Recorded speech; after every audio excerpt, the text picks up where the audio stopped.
কেনে আছে আপোনালোক? নিশ্চয় ভালে আছে। আজি আপোনালোকৰ কাষলৈ এবিধ আকৌ নতুন পিঠা লৈ পেলাই মই আহিছোঁ। চাউলৰ গুড়ি লৈছোঁ মই। এইখিনি মই চালি থোৱা চাউলৰ গুড়িয়ে আছিল, কিন্তু এই পিঠাবিধ বনাব লাগিলে আৰু অকণমান মিহি লাগে চাউলখিনি। তাৰ বাবে এইখিনি মই আকৌ এবাৰ চালি আপোনালোকক দেখুৱাই আছোঁ কিদৰে বনাওঁ। চাওকচোন, গুড়িখিনি আকৌ যাতে মিহি মিহি হয়, পিঠাখন তেতিয়া খাবলৈ ভাল হয়। এইদৰে চালি ল'ব। এইখিনি ধুনীয়াকৈ চালি ল'লোঁ, মিহি হৈ গৈছে। এইবাৰ ইয়াত মই এচামুচ নিমখ দিম আৰু আধা চামুচ দিম। এইবাৰ এইখিনি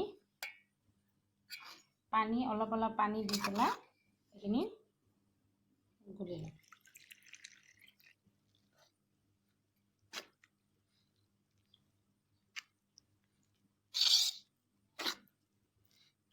পানী একেলগে নিদিব, অকণ পানী দিব। এই কাপটোৰে মই 1.5 কাপ পানী দিছোঁ। চাওক, এই ধৰণৰ হ'ব লাগিব। এইবাৰ এইখিনি গুড়িখিনি এবাৰ মিক্সিৰ গ্ৰাইণ্ডাৰত মাৰি ল'ব লাগিব।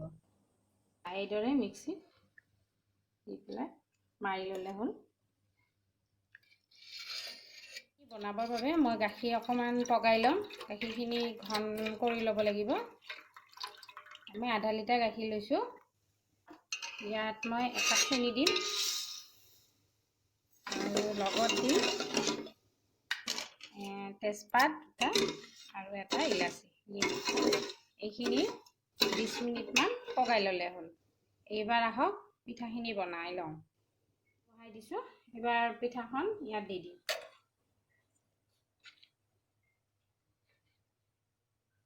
এইদৰে দিলে হ'ল। তাৰপিছত কেৰাহীটো লৰাই দিব লাগিব। 2 হাতখিনি ধৰি পেলাই এফালে ধৰি পেলাই এইদৰে লৰাই দিব।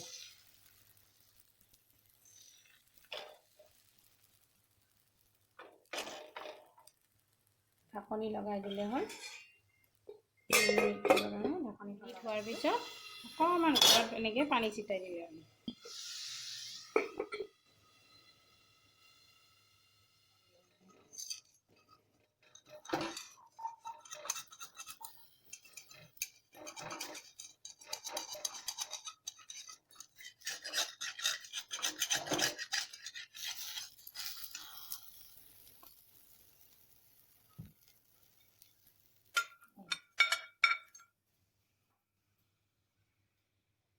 মই এইখন ঘূৰাই দিছোঁ।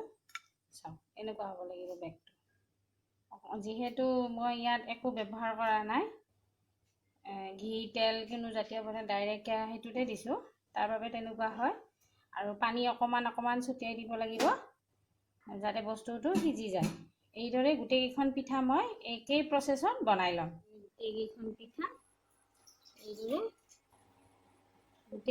পিঠা এইদৰে ধুনীয়াকৈ বনাই লৈছোঁ। দেখিছেতো, একেবাৰে সহজ, কোনো ধৰণৰ তেলৰ নাই। আৰু এটা কথা মন কৰিব, গেছটো যেন কমাই নথয়, গেছটো বঢ়ায়ে থ'ব। এইবাৰ পিঠা এখন কাটিম, চুৰিৰে কাটি ল'ম।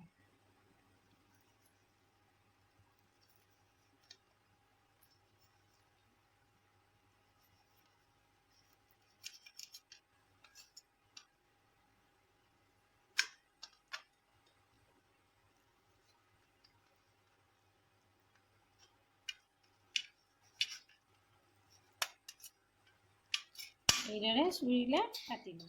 গাখীৰখিনি পগোৱা হৈ গৈছে মোৰ। এইদৰে পিঠাখিনি দি ইয়াত গাখীৰখিনিৰ লগত আপুনি 20 মিনিটমান পগাব লাগিব। গাখীৰখিনি কমি গৈছে। আমাৰ এইটো ৰেচিপিটো সম্পূৰ্ণ হ'লে আৰু 2 মিনিটমান ৰখাৰ পিছত হৈ যাব। ৰেডি হ'লে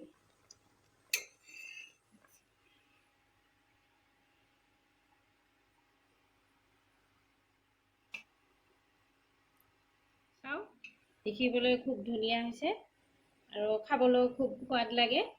আৰু বনাওঁতেও বেছি সময় নালাগে। আপোনালোকে বনাই খাবচোন। আজিলৈ এৰিলোঁ। ধন্যবাদ।